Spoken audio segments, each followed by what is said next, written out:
학부모님들, 우리 학생들 오늘 토요일이고 주말인데 이렇게 참석해 주셔서 감사드립니다.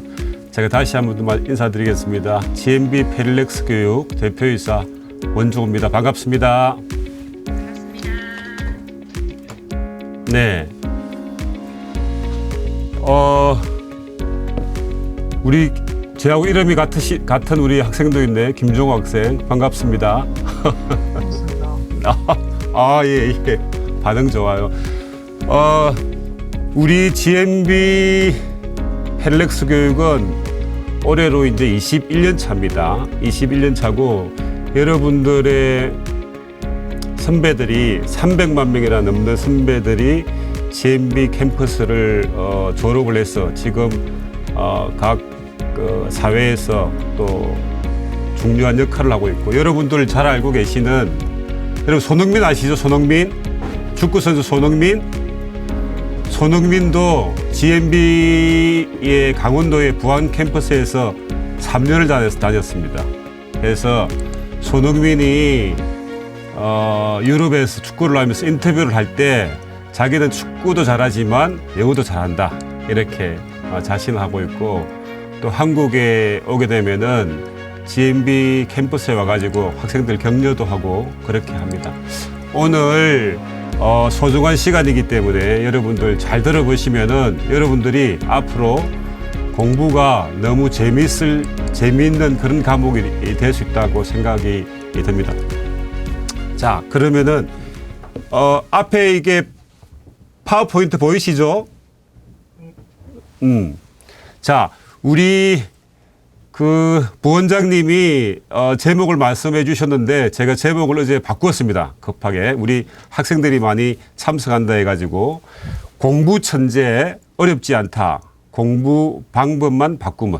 이렇게 이제 타이틀을 정했는데 실질적으로 공부가 굉장히 쉬운데 우리가 공부하는 방법이 잘못되다 보니까 공부를 굉장히 이제 어렵게 합니다. 그래서 오늘 제가 우리 학생들에게, 우리 학부모님들에게 도대체 공부는 무엇이고 공부를 어떻게 하는 것이 공부를 잘할 수 있는지에 대해서 좀 설명을 드리려고 하는데요. 사실은 공부 방법에는 굉장히 많은 방법들이 있어요. 그런데 그 방법들이 아무리 좋다고 하더라도 너무 지겹거나 학생들이 따라할 수 없거나 끈기가 부족해서 따라할 수 없으면은 그 공부 방법은 아무리 좋다고 해도 내한테 적용이 되지가 않잖아요. 그죠? 그래서 공부를 일단 잘할 수 있는 방법은 공부에 굉장히 흥미를 느끼게 되는 거예요. 그래서 그 흥미를 느끼기 위해서는 처음에 공부를 접하는 초등학교 3, 4학년 때가 굉장히 중요합니다. 그때 공부하는 방법이 내 몸에 체득이 되면은 평생토록 공부가 즐거워요. 그래서 그런 부분들에 대해서 제가 오늘 설명을 드리도록 하겠습니다. 자, 여기 보면은 학생이 이제 생각을 하고 있죠. 공부가 진짜 내가 공부가 정말 재미가 없는데 공부가 정말 재미있을 수 있을까? 이런 고민을 합니다. 여러분들 좋아하는 백이죠. 그죠? 우리 지금 소통은 안 되는데 제가 위에 보면은 두 브랜드의 차이점이 뭘까요? 이렇게 놨죠. 그죠? 두 브랜드 차이점이 뭘까요? 어머님들. 우리 박연중 학부모님 우리 얼굴을 보이시는데, 이게 보면은 이 브랜드에서도 우리가 굉장히 많은 지식과 인문고전의 지식을 캐치할 수 있는데, 여러분들이 보시는 왼쪽에 보는 샤넬은 백에 샤넬이라고 하는 로고가 선명하게 드러나 있죠. 그 다음에 오른쪽에 있는 헤르메스 백은 로고가 없어요. 이것은 샤넬과 헤르메스의 그 기업의 가치 철학을 의미합니다. 이 샤넬백이 단순한 샤넬백이 아니고 이 샤넬백을 통해서 프랑스의 대혁명의 지식을 우리가 캐치할 수 있어요. 샤넬을 만들었던 창업자가 이름이 코코 샤넬입니다. 코코 샤넬은 1890년도에 프랑스에서 모자를 만들면서 실질적으로 이제 패션 업계에 종사를 했는데 그 당시에 1890년도에 샤넬이 이 옷을 만들 때 남자들은 양복을 입는데 여자들은 양복을 입지를 않는 거예요. 그래서 이 코코 샤넬이 아니 왜 남자들만 양복을 입고 여자들은 여러분 코르셋 아시죠? 그죠? 이게 몸에 꽉 조아가 입는 옷인데 왜 여성들은 그렇게 이게 억압을 받는 코르셋만 입을 수밖에 없는가? 여자들도 양복을 입을 수 있다라고 하고 최초로 양복을 만들었던 사람이 코코 샤넬입니다. 그리고 그때의 양복 색깔이 검은색이죠. 그래서 여자도 검은색의 양복을 입을 수 있다라고 해서 검은색의 양복을 최초로 여자한테 입혔던 사람이 코코 샤넬이죠. 그래서 코코 샤넬은 그 패션을 통해 가지고 자유와 평등 그다음에 이런 부분들을 세계에 알리고자 했기 때문에 그 자기의 브랜드에 자기 이름의 시 2개를 큼지막하게 박아가지고 모든 것들을 알립니다. 그것들이 샤넬의 시작이죠. 그래서 샤넬이 지금 명품이 되었던 이유는 그 백도 굉장히 좋지만 그 코코 샤넬이 가지고 있던 그 가치 철학, 자유와 평등을 세상에 알리고자 하는 그러한 가치 철학을 모든 유럽에 있는 여성들이 호응을 했기 때문에 오늘날의 브랜드로 정착을 할 수가 있었습니다. 그다음에 이제 오른쪽에 있는 헤르메스는 이 헤르메스는 그리스 신화에 나오는 전령의 신이에요. 그러니까 신의 메시지를 인간들한테 전달하는 전령의 신이 헤르메스입니다. 그러니까 신의 메시지를 인간한테 전달하는데 이 전령이 자기의 이미지나 생각을 주입할 수가 없죠. 그죠? 그래서 오롯이 신의 메시지를 인간한테 전달한다고 해가지고 이 헤르메스는 자기를 전혀 드러내지 않습니다. 그래서 이 헤르메스의 작업자는 1820년도에 말의 안장을 만들어서 그 말의 안장을 왕실, 영국의 왕실에 납품하면서 이 헤르메스라고 하는 명품을 만들었습니다. 그러니까 말의 안장에서 뭔가 거추장스러운 것들이 있으면 안 되잖아요. 그죠? 그래서 이 헤르메스라고 하는 모든 브랜드, 헤르메스는 백도 만들고 남자의 넥타이도 만들고 이러는데 이 헤르메스라고 하는 모든 브랜드에서는 어디를 봐도 자기 로고를 드러내지 않습니다. 이것은 헤르메스가 가지고 있는 가치 철학이죠. 우리가 주로 명품들이 유럽에 많은데 그 명품들이 유럽에 많은 이유는 유럽이 철학의 고장이죠. 그죠? 그러니까 모든 명품 회사들이 자기만의 고유한 가치 철학을 가지고 있습니다. 어머님들 보시면은 헤르메스의 백이 지금 무슨 색깔입니까? 이 색이 베이지색이죠. 그죠?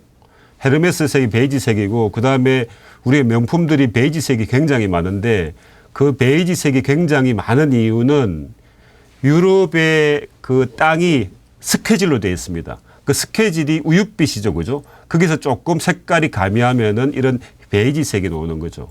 그래서 우리가 프랑스나 유럽에 여행을 다니다 보면은 고성들이 전부 다 베이지 색깔입니다. 그러한 베이지 이미지를 가지고 한국에서 아파트를 만들어서 성공했던 아파트가 롯데에서 지었던 롯데캐슬입니다.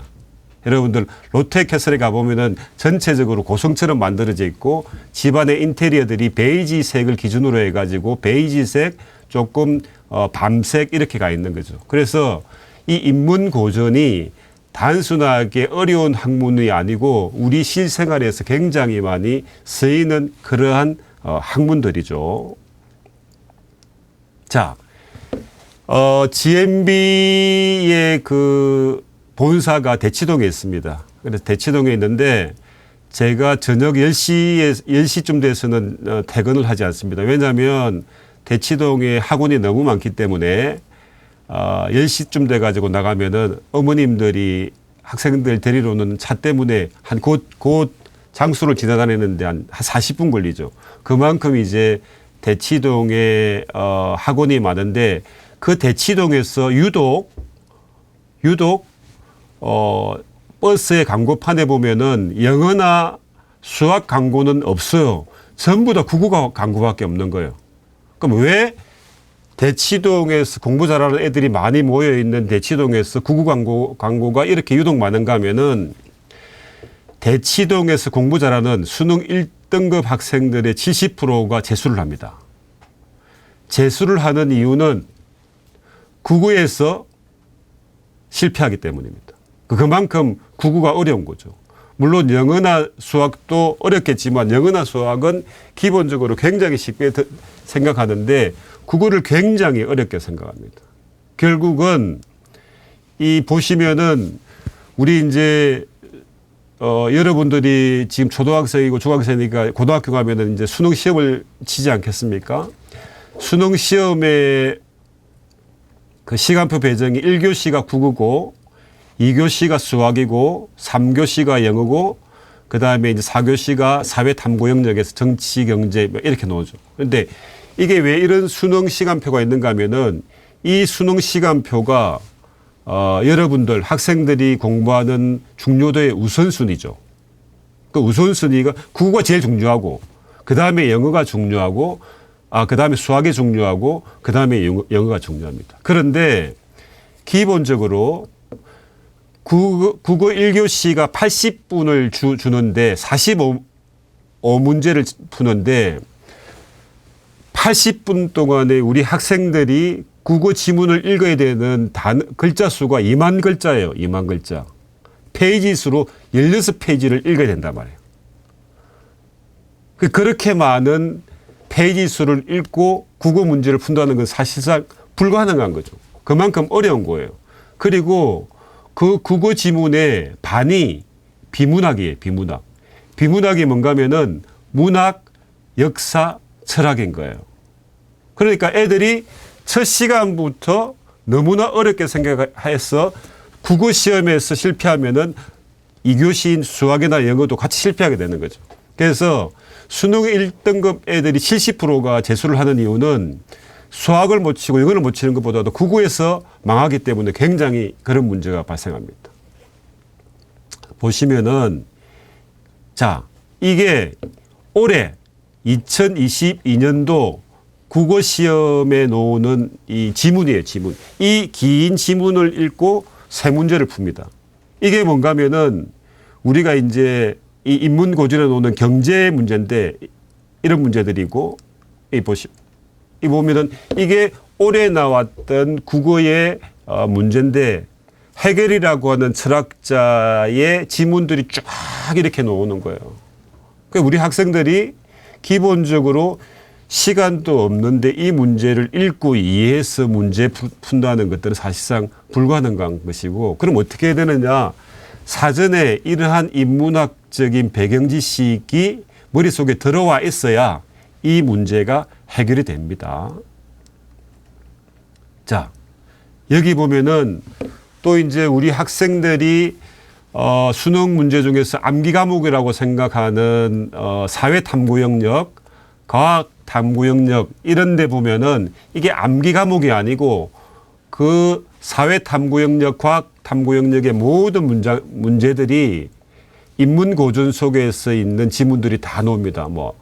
철학, 플라톤의 국가론이라고 하는 철학, 토머스 유토피아라고 하는 철학, 그다음에 존 스튜어트 밀이라고 하는 굉장히 어려운 이러한 인문 고전들이 쏟아지는 거예요.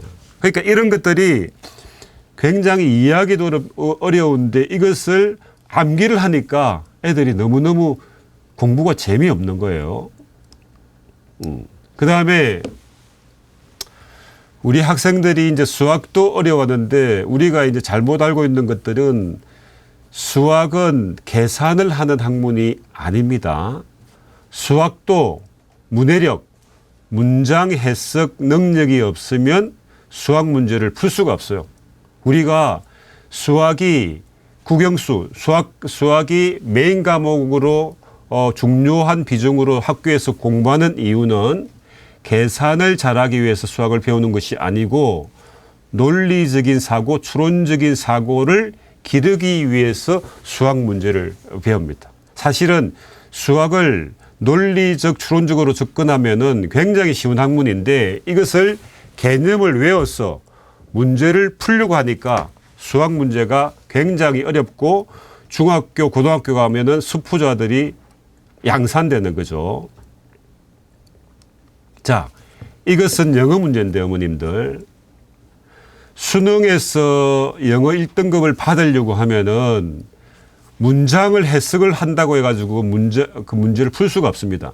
단어를 많이 알고 문장을 해석해서 그 문장을 완벽하게 해석을 해도 그 지문의 인문학적인 배경 지식이 없으면은 영어 지문을 풀 수가 없고, 실질적으로 영어 지문이 단순한 영어 지문이 아니고 여기 보시면은 아리스토텔레스의 철학과 후대 철학자의 사상들이 영어 지문으로 쫙 이렇게 놓는 거예요. 단어는 다 알고 문장은 해석됐는데 문장이 이해가 안 되죠. 이 상태에서 공부를 하니까 이해도 안 되는데 단어 외워야죠. 문장 해석해야죠. 수학 문제 풀어야죠. 국어를 한글이기 때문에 한글로 읽기는 읽었는데 이해는 안 되죠. 공부가 재미있을 수가 없죠. 그죠? 그래서 우리가 공부를 하고 하는 것들은 단순하게 암기를 하게 되면은 공부는 어느 시점에 대해서는 포기하게 됩니다. 그래서 그러한 부분들을 초등학교 공부를 막 시작하는 3, 4학년 때 제대로 공부하는 습관을 들이면 사실은 공부는 굉장히 쉽습니다. 어머님들. 우리가 이렇습니다. 초등학교 다닐 때 반에서 1, 2등 한다고 공부를 잘하는 게 아니에요. 그 학생이 중학교 가면은 등수가 반으로 확 줄어듭니다. 그 다음에 고등학교 가면은 더 확 줄어듭니다. 그런 학생들이 대부분이에요. 예외적으로 초등학교 다닐 때 꼴찌하고 있다가 중학교 가면서 굉장히 피치를 올리는 애들이 있습니다. 그 차이는 뭔가 하면은 초등학교 다닐 때 독서력이 풍부한 학생들은 성적이 굉장히 오르게 되어 있습니다. 근데 그 독서가 그냥 동화책을 읽는 일반적인 독서가 아니고 인문고전 같은 어려운 독서를 통해 가지고 문장 해석 능력을 익히는 학생들이 공부를 잘하게 됩니다. 왜 그런가 하면은 공부를 잘한다는 것들은 이 IQ가 좋아서 공부를 잘하는 것이 아니고 문해력, 문장 해석 능력이 있는 학생들이 공부를 잘하는 것입니다. 그러면은 문장 해석 능력이 어떨 때 문장 해석 능력이 있는가 하면은 어머니 보세요. 이제 초등학교 가면은 초등학교 때는 책들이 굉장히 쉬워요. 그러니까 본인 스스로 독서력이 없더라도 본인 스스로 책을 읽어낼 수가 있는데 중학교 들어가면서부터 교과서의 지문들이 어려워집니다. 그러면은 그렇게 어려운 책을 읽고 독서력이 없으면은 교과서를 자기 스스로 읽고 교과서가 이해가 안 되는 거예요. 그럼 어떻게 됩니까? 강의를 들어야 되겠죠. 그죠? 강의를 들을 때는 이해가 돼요. 이제 그 강의를 듣고 뭔가 문제를 풀고 시도를 하려고 하면 또 이해가 안 돼요. 그러니까 강의 듣고 문제 풀고 또 문제 풀고 이렇게 되는 거예요. 그러면은 공부 시간은 굉장히 많은데 공부도 지겹기도 하고 성적은 오르지가 않는 거예요. 그런 상태에서 고등학교 가면은 교과서가 더 어려워지죠. 그죠? 그러면 애들이 이제 공부를 포기하게 됩니다.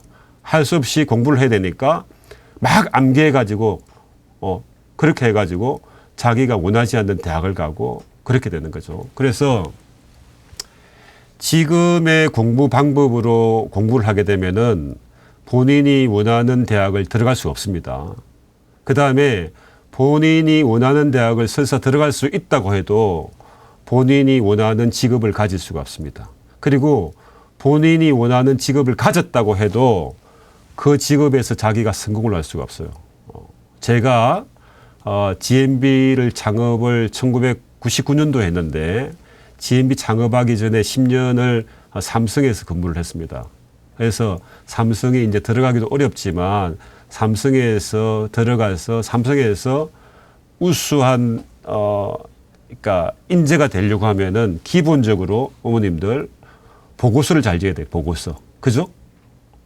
내가 하는 일을 내가 사업 계획을 하면은 사업 계획을 보고서를 잘 적어가지고 보고서가 뭡니까? 그게 글쓰기입니다. 그 다음에 그 보고서를 잘 적으면 끝나는 게 아니고 그 보고서를 위에 있는 사람들한테 뭐 합니까? 발표를 해야 되죠. 그게 말하기죠. 그래서 지금의 한국 대학도 한국의 서울에 있는 주요 대학도 마찬가지고 미국에 있는 주요 대학도 글쓰기나 발표력이 없으면은 학점을 이수할 수가 없어요. 요즘의 대학이 본인 혼자서 시험 치고 학점 받는 시대가 아닙니다. 전부 다 팀 플레이 하고 있는 그런 거죠. 그래서 그런 부분들을 초등학교 3, 4학년 때 늦어도 중학교 때까지 공부하는 습관을 제대로 들여야 된다 하는 말씀을 드립니다. 그래서 기본적으로 우리 학생들이나 학부모님들이 중요한 과목이 국어, 영어, 수학이 중요한데 제일 중요한 게 국어입니다. 국어가 수학, 그 다음에 중요한 게 수학이에요. 그 다음에 중요한 게 영어입니다. 그러면 국어보다 더 중요한 게 독서입니다. 독서 중에서도 그냥 독서가 아니고 굉장히 어려울 것 같은 인문고전 독서가 중요합니다. 왜 그런가 하면은 인문고전이라고 하는 과거의 위대한 성현들이 만들었던 모든 책들의 결과물들이 우리가 중학교, 고등학교 때 배우는 모든 과목들이에요. 그래서 이 인문고전을 초등학교 때 굉장히 쉽게 받아들이고 이해하고 이 배경지식을 갖출 수만 있다면 이 학생은 고등학교 때 가서 본인이 공부만큼은 천재가 될 수 있는 거죠.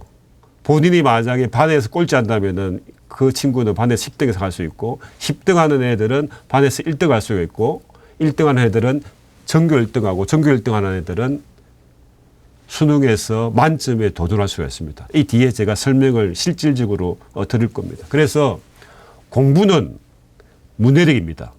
문해력은 문장 해석 능력입니다. 그러면 왜 일반적인 독서가 안 되고 인문고전 독서를 해야 되는가 하면은 모든 지식인이나 모든 중요한 책들은 직접적인 표현이 없습니다. 언유와 도치와 반복이 넘나듭니다. 그러니까 우리가 지식인들이 쓰는 말들이 굉장히 비유적인 표현이 많잖아요. 그죠? 그래서 그 비유적인 문장을 듣고 유추를 해가지고 거기에 있는 속뜻을 알아내는 능력이 문장 해석 능력이죠. 그래서 이 인문고전이라고 하는 어려운 책들이 모든 지문들의 언유와 비유와 도치와 반복이 넘나들기 때문에 이 인문고전 독서를 습관화하면은 학생들이 논리적인 사고, 추론적인 사고, 언어적인 표현, 유추적인 표현 이런 것들이 생성이 되는 거죠. 그러면 그러한 지식들이 기본적으로 수학을 공부할 때는 아까 뭐랬습니까? 논리적인 추론적인 사고가 필요하다고 그랬죠. 그죠? 그런 것들이 생성이 되는 것이고 그다음에 국어의 아까 제일 어려운 부분들이 비문학이 많다 그랬죠. 그죠? 그 비문학의 배경 지식을 다 가질 수 있는 것이고 그다음에 영어적인 사고도 갖출 수 있는 것입니다. 그래서 공부의 핵심은 문해력이고 문해력을 갖추기 위해서는 인문고전 독서를 반드시 어릴 때부터 해야 되고 기본적으로 미국에 있는 유수한 대학들 그다음에 우리가 알고 있는 모든 천재적인 성현들, 철학자들, 과학자들 이런 사람들은 전부 다 8살 때부터 인문고전 독서에 심취했던 사람들입니다. 자, 어머님 보세요. 우리가 단순히 이게 이제 영어 지문인데 우리가 왜 암기하면 안 되는가 하면은 영어를 잘하려고 하면은 영역법식 사고가 필요합니다. 왜 그런가 하면 어머님 보세요. 영어의 알파벳은 고대 페니키아인들이 썼던 페니키아에서 왔습니다. 그러니까 페니키아인들은 어떤 사람인가 하면은 지중해에서 해상무역으로 생활했던 사람들이 페니키아인들입니다. 그 페니키아인들이 그 페니키아어를 알파벳으로 만들어서 오늘날의 영어가 됐던 거죠. 그러니까 이 사람들의 직업이 뭡니까? 상업무역이죠. 그죠? 상업무역이기 때문에 이 사람들은 굉장히 실용적인 사람들이죠. 그래서 말의 순서가 한국말은 이렇고 저렇고 저래서 결론이 뒤에 놓여져, 그죠? 근데 영어는 모든 문법 구조가 중요한 수수로 앞에 놓습니다. 내가 밥을 먹었는지 공부를 했는지 그게 중요한 것이고 언제 먹고 누구와 먹고 하는 부분들은 뒤에 놓는 거죠. 자, 이 배경지식을 이해하면은 영어의 문장 호용식은 굉장히 쉽게 들어오죠. 지금 제가 보고 있는 부분들이 이게 문장 오형식이죠. 주어, 동사, 목적어, 목적보. 이것을 우리 학생들은 학원에 가서 집에서 공부할 때 어떻게 하는가 하면 그냥 외우는 거예요. 문장 오형식, 주어, 동사, 목적어, 목적보. 1형식은 주어, 동사, 2형식은 주어, 동사, 보, 3형식은 주어, 동사, 목적어. 뭐 이렇게 외우는 거죠. 그러니까 왜 이렇게 구성되어 있는지에 대한 배경지식이 인문고전에 다 나와 있는 거예요. 그러면 이 배경지식을 이해하면은 영어 지문을 해석하고 문장 구성하는데 굉장히 쉽습니다. 그러면 이 어머님 제가 이제 본 것처럼 이 굉장히 어려운 문장일 것 같지만 이 문장은 굉장히 쉬워요. 어떻게 보면은 내가 원한다. 그죠? 중요한 것은 내가 원하는 거예요. 내가 원하는데 당신의 학생이 영어 공부를 하기를 원하는 거예요. 어디서? GMB 학원에서. 무엇으로? 철학책으로. 그 철학책이 뭡니까? 위대한 철학자들에 의해서 쓰여진 철학책을 가지고 GMB 학원에서 영어 공부하기를 원하는 거예요. 그런데 그 위대한 철학자들이 쓴 그 철학책은 뭔가 하면은 인류의 지성사에 울림을 준 그러한 철학책이에요. 자, 이것을 한글로 이야기하면은 앞에 수식어구가 쫙 오죠. 나는 인류의 지성사에 많은 기여를 했던 철학책을 가지고 영어를 공부하기를 원한다. 이렇게 한글은 구성되는데 영어는 아까 뭐랬습니까? 연역법칙 사고라고 그랬죠. 그죠? 내가 원한다. 당신의 학생들이 뭐 하기를? 영어 공부하기를. 다 중요한 겁니다. 일단 중요한 문장들은 다 나왔어요. 그리고 뒤에는 뭐예요? 전부 다 수식하는 말이죠. 그 수식하는 말을 뭘로 표현합니까? 관계대명사로 표현하는 거죠. 분사구문으로 표시하는 거죠. 제 말 이해되셨죠? 그러니까 우리 애들이 이러한 배경지식을 모르고 관계대명사가 어떻고 선행사가 어떻고 분사구문이 어떻고 이렇게 하면은 너무너무 어려운 거예요. 그러면 이러한 인문고전을 독서를 많이 하게 되면은 우리 학생들은 자연스럽게 연역법식 사고가 생겨나는 거예요. 그러면 영어도 굉장히 쉬워지는 거예요. 어머님들, 자 보세요. 영어의 문법책에 제일 먼저 놓는 게 뭔가 하면은 명사죠, 명사. 명사가 영어의 명사에 보면은 셀 수 있는 명사, 셀 수 없는 명사 놓으죠, 그죠? 그게 왜 놓으냐 이 말이에요. 아까 약간 말씀드렸죠, 그죠? 알파벳은 고대 그리스의 페니키아인들이 상업을 했던 페니키아인들이 만드는 거기 때문에 상업을 하는 사람들이기 때문에 한 묶음 두 묶음이 아니고 한 개 두 개가 굉장히 중요합니다. 그러니까 명사에서 셀 수 있는 명사, 셀 수 있는 명사가 제일 앞에 놓는 거예요. 그런 식으로 이 영어를 받아들이면 굉장히 쉬워지는 것이고 연역법식 사고를 통하면은 영어는 쉬워집니다. 그리고 앞으로 모든 공부는 연역법식 사고를 익히는 것들이 굉장히 중요합니다. 어머님들, 우리 학생들이 공부를 굉장히 잘해가지고 서울대학교 공대를 가거나 카이스트에 가서 이제 뭐 스타트업을 해서 내가 좋은 어떤 기술을 가지고 친구들하고 이제 벤처 기업을 해가지고 좋은 아이디어와 기술을 가지고 기관들 벤처 캐피탈한테 몇백억 투자 받아가지고 소위 말해가지고 빌 게이츠나 잡스 같은 사람이 되겠다. 그러면은 일단 투자를 받아야 되지 않겠습니까? 그죠? 투자를 받기 위해 가지고 자기가 가지고 있는 이 기술을 가지고 세상을 한번 바꿔보겠다고 할 때 설명할 때 주어지는 시간이 몇 분인가 하면은 단 3분이에요. 3분. 3분 안에 자기가 하고 싶은 말을 다 뱉어내야 됩니다. 그러면 어떻게 됩니까? 연역법식 사고가 필요합니다. 우리 학생들이 공부를 열심히 해가지고 굉장히 대기업이나 중요한 본인이 원하는 회사에 가서 그러면은 기본적으로 본인이 하는 일을 뭐예요? 잘 정리해야 되죠. 그죠? 정리해야 됩니다. 그죠? 그게 전부 다 글쓰기예요. 그죠? 글쓰기 한 것을 뭐예요? 위에 사람한테 보고를 해야 되죠. 그래서 결제를 받아야지 뭔가를 할 수 있죠. 그건 뭡니까? 말하기예요. 내가 아무리 많은 지식을 가지고 있더라도 글로 표현을 못하고 말로 표현을 못하면은 그 지식은 죽어 있는 지식인 거예요. 그런 것들은 갑자기 생기는 것이 아니고 어릴 때부터 그러한 습관을 들여야 됩니다. 자, 어머님들, 제가 아까 수학이 계산하는 학문이 아니고 논리적인 사고, 추론적인 사고를 하는 학문이라고 말씀을 드렸는데, 우리가 알고 있는 피타고라스 아시죠? 피타고라스, 그죠? 수학의 피타고라스. 피타고라스가 수학자가 아니고 철학자입니다. 우리 학생들이 중학교에 들어가면은 방정식을 배우고 함수를 배우고 미분적분을 배우고 할 때 그러한 함수를 만들었던 데카르트라고 하는 사람도 수학자가 아니고 철학자고, 그다음에 미적분을 만들었던 사람이 뉴턴하고 라이프니츠인데 이 사람들도 전부 다 철학자예요. 뉴턴도 과학자이긴 하지만 철학 인문 고전에 굉장히 심취했던 사람이에요. 그러니까 우리가 알고 있는 모든 수학은 철학에서 파생되어 있는 학문입니다. 그래서 어떻게 이 수학이라고 하는 개념이 탄생되어 있는가를 쭉 흘러가다 보면은 다 이유가 있는 거예요, 어머님들.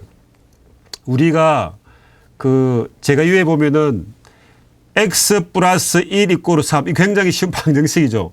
그죠? 학생 맞죠? 그죠? 자, 우리 학생들 보고 이 문제를 풀으라고 하면은, 자, 이 문제는 x 플러스 1 이꼬르 3은 선생님이 이 플러스 1을 반대편으로 넘길 때에는 부호가 마이너스로 바뀐다고 했으니까 반대편으로 넘기면서 마이너스 1로 해가지고 x는 2 이렇게 푼단 말이에요. 보통 그렇게 풀어요. 그럼 학생한테 물어보는 거예요. 왜 플러스 1이 등식 기호에서 반대편으로 넘어갈 때 마이너스 기호로 될까요? 이렇게 물어보면은 답을 못해요. 어머님들, 지금 우리 옆에 있는 학생들한테 한번 물어보세요. x 플러스 1 이꼬르 3이 이 x값을 우리가 구하는데 학생들은 기계적으로 플러스 1이 넘어가면서 마이너스 1이 됐기 때문에 3 빼기 1은 2, 그래서 x는 2다 이렇게 하는 건데, 이것을 추론적인 사고로 쉽게 이제 보면은, 자, 어머니 보세요. 등식 기호니까 양쪽이 다 똑같은 거죠. 그죠? 양쪽이 똑같으니까 양쪽에 똑같은 숫자를 더하거나 빼면은 똑같은 거죠. 그죠? 그러니까 좌변에 있는 왼쪽에 있는 플러스 1을 없애기 위해서는 뭐예요? 마이너스 1을 빼줘야 되는 거죠. 그죠? 그러니까 왼쪽에 마이너스를 빼주니까 오른쪽에도 마이너스를 빼주는 거예요. 그래서 넘어가면서 등식 기호가 바뀌는 거예요.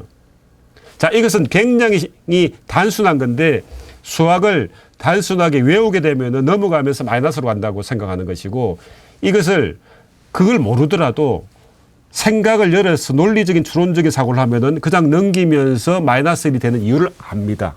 자, 어머님들 중간에 한번 보시면은 만화가 있죠. 만화가 누워있는 사람이 누군가 하면은 철학자 데카르트예요. 근데 데카르트는 몸이 굉장히 허약해가지고 항상 12시까지 자고 이제 늦게 일어났는데, 하루는 자고 있는데 천장에 보니까 파리가 이렇게 움직이고 있는 거예요. 파리가 이게 기어다닌단 말이에요. 근데 데카르트가 갑자기 생각하는 거예요. 파리가 지금 기어다니는데 저 기어다니는 것들을 설명을 하고 싶은 거예요.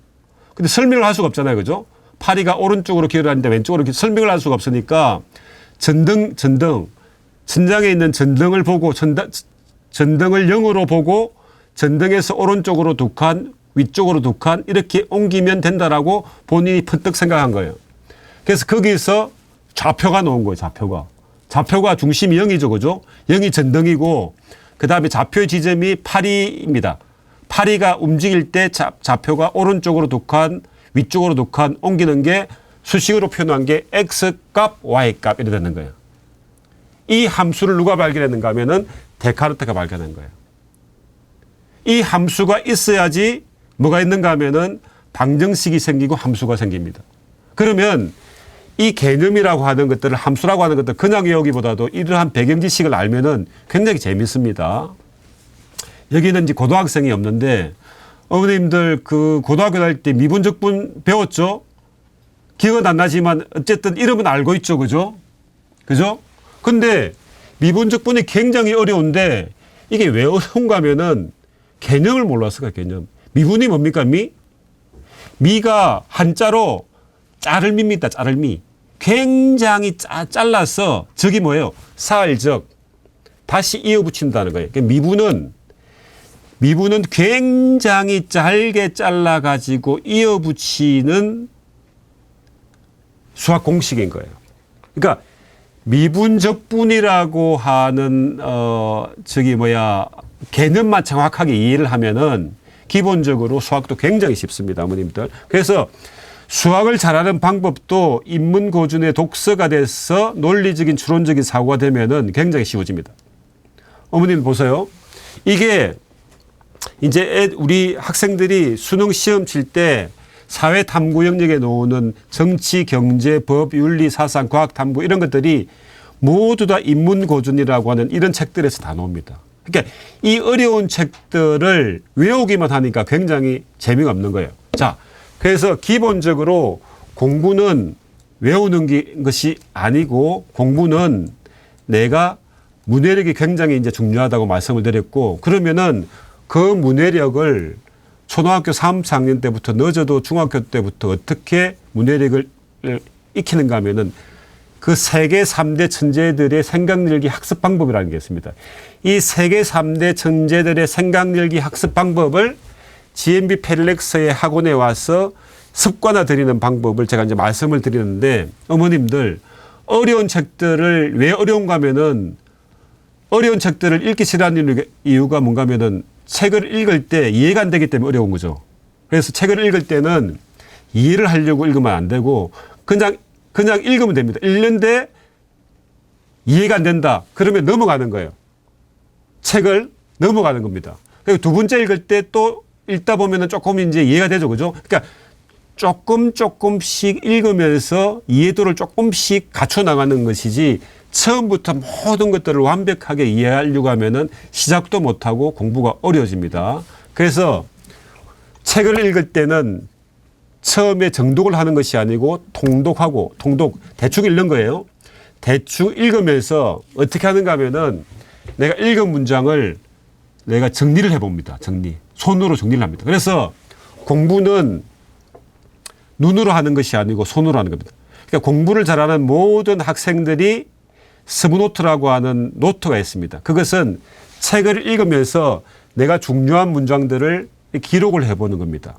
그 다음에 두 번째는 기록을 할 때 그냥 기록을 하는 것이 아니고 내가 기록을 해가지고 내 친구나 내 동생한테 이것을 가르쳐 봐야지 하는 생각을 가지고 자기 강의 노트를 기록하는 느낌으로 기록을 하는 겁니다. 두 번째.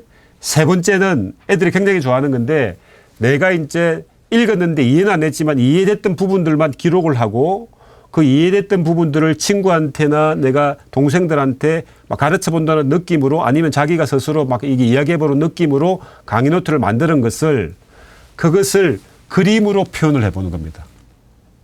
어떠한 그림으로 표현을 해볼까 하다 보면은 시간이 굉장히 많이 가고 그 다음에 이제 재미있어지는, 그 다음에 그렇게 그림으로 표현한 것들을 그 그림을 가지고 여러 가지 관점에서 내가 생각을 해보고 질문도 해보고 하는 방법이 생각열기 학습 방법인데 2부에서는 구체적으로 이러한 생각열기 학습 방법을 통해 가지고 우리 초등학교 3, 4학년 학생들이 어떻게 공부하는지를 충분히 여러분들이 이제 보실 수 있습니다. 자, 어머님. 그래서 첫 번째가 이제 기록하는 건데 이 초수 학습 방법이라고 초수는 뭔가 하면은 풀을 뽑을 때 뽑을 초입니다. 뽑을 초. 그러니까 풀을 뽑듯이 내가 읽었던 문장 중에서 10페이지를 읽었으면은 거기서 한 페이지로 요약을 해보는 겁니다. 그러면 오른쪽에 있는 것들은 실질적으로 GMB 패릴렉스 다니는 학생들, 초등학교 3, 4학년 학생들이 어려운 인문고전을 읽고 이렇게 막 이렇게 적어놨죠. 그죠? 이렇게 적는 거예요.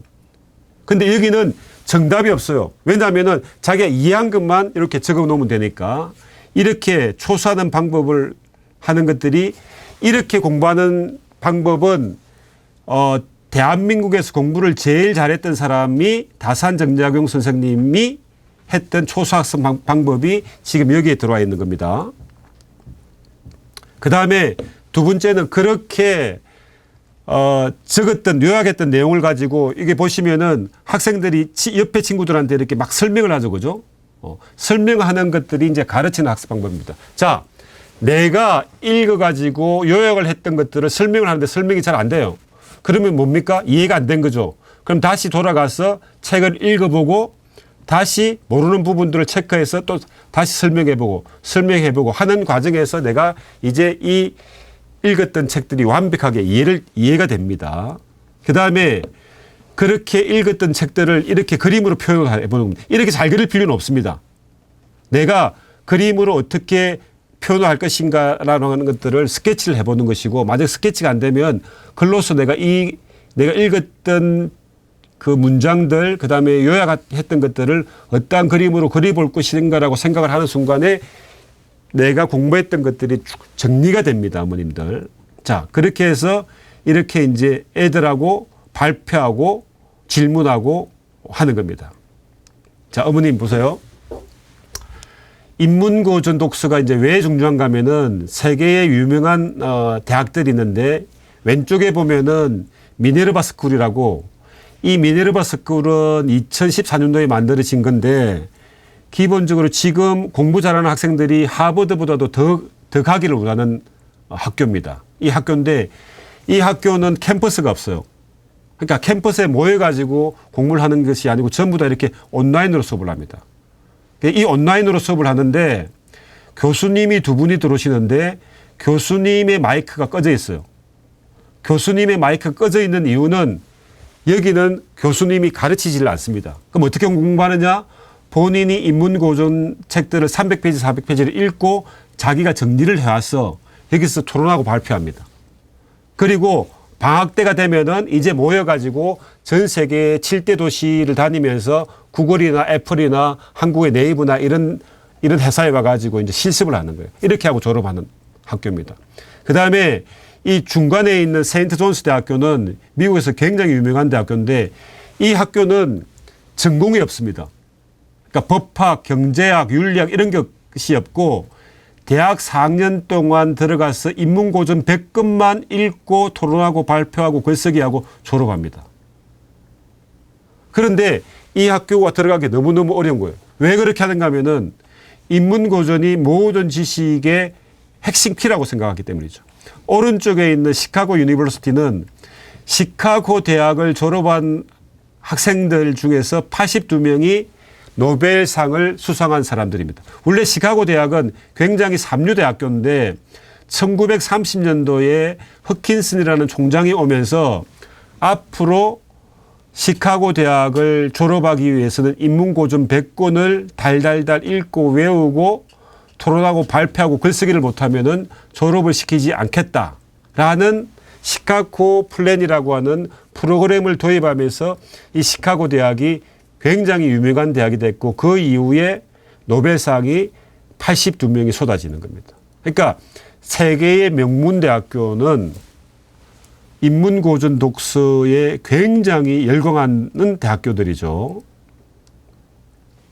그래서 지금 어머님들 전 세계의 교육이 변하고 있는데 대한민국의 교육이 단순히 지식을 선생님으로부터 아니면은 교과서에서 암기해서 주입해서 질문을 하면은 대답을 잘하는 학생들을 만드는 교육인데 이렇게 해가지고는 우리 학생들의 미래가 없습니다. 그러니까 대답을 잘하는 학생들에서 질문을 잘하는 학생들로 교육이 바뀌어야 되는 것이고 공부 방법도 암기를 잘하는 학습에서 사유하고 질문하는 학습으로 바뀌어야 되는 것이고 공부가 내가 학원에 가서 학교에 가서 강의를 듣는 것이 아니고 지금의 공부는 내가 집에서 공부해왔던 것을 학원에 가서 학교에 가서 본인이 직접 강의를 하는 거예요. 본인이 직접 강의를 하면서 강의가 안 되는 부분만 체크를 받는 겁니다. 그다음에 문제를 풀고 푸는 것이 아니고 본인이 직접 공부를 해서 문제를 낼 수 있는 학생들입니다. 공부는 단순하게 눈으로 읽는 것이 아니고 쓰고 말하는 공부가 돼야 되는 것입니다. 어머님. 자, 그래서 제가 오늘 시간이 굉장히 짧기 때문에 빨리빨리 넘어갔는데 뒤에서 우리 2부에서는 실질적으로 굉장히 어려워 보이는 이 생각일기 학습 방법 입문고조를 통해 가지고 자기가 직접 읽고 쓰고 강의하고 그다음에 추상화로 표현해서 사회하고 질문하고 토론하는 것들이 초등학교 3, 4학년들이 굉장히 잘하는 막 이렇게 하는 실전 수업 장면들을 여러분들이 보실 수 있습니다. 자, 보시면은 아까 제가 앞에 영화 300을 보여드렸죠. 그죠? 영화 300에 나오는 모든 내용들을 이렇게 표시를 해본 겁니다. 내가 책을 읽으면서 이렇게 이제 내가 보면은 여기 불꽃도 있고 꽃도 있고 그다음에 말도 있고 이렇지 않습니까? 그죠? 그래서 내가 읽은 것들을 써보고 그다음에 써본 것들을 가르치기 위해 가지고 강의 노트집을 만들어 보고 그다음에 그것을 이 추상화로 표현하는 방법을 2부에서는 구체적으로 어떻게 하는지를 설명을 들으실 수 있습니다.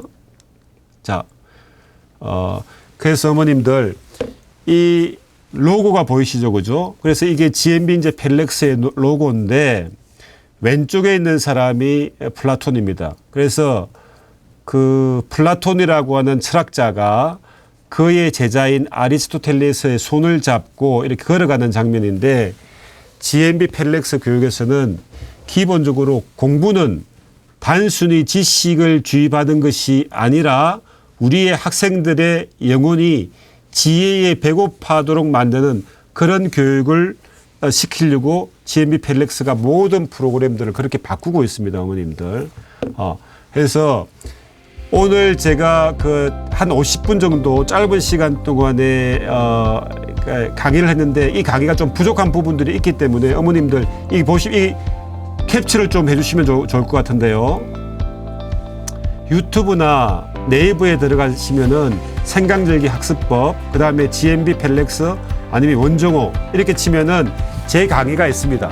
이 강의를 여러 차례 들어보면은 지금 교육이 어떻게 변하고 있고 우리 학생들의 교육 방법이 어떻게 바뀌어야 되고 공부 방법은 어떻게 바뀌어야 되는지 이런 부분들에 대한 강의가 있기 때문에 어머님들이 여러 번 반복해서 보시면은 기본적으로 우리 학생들의 공부 방법이 어떻게 바뀌어야 되는지에 대해 가지고 숙지를 할 수 있을 것 같습니다. 어머님들 짧은 시간 동안에 전달을 하려고 하다 보니까 조금 이제 부족한 부분들이 있는데 2부에 가서는 구체적인 우리 학생들이 실질적으로 공부했던 내용들을 가지고 하나하나 제가 설명했던 부분들을 구체적으로 설명하는 시간이 있을 거니까 한 5분 정도 쉬시고 다시 돌아와서 강의를 듣도록 하겠습니다. 어머님들 그리고 학생들 수고 많았습니다. 감사합니다.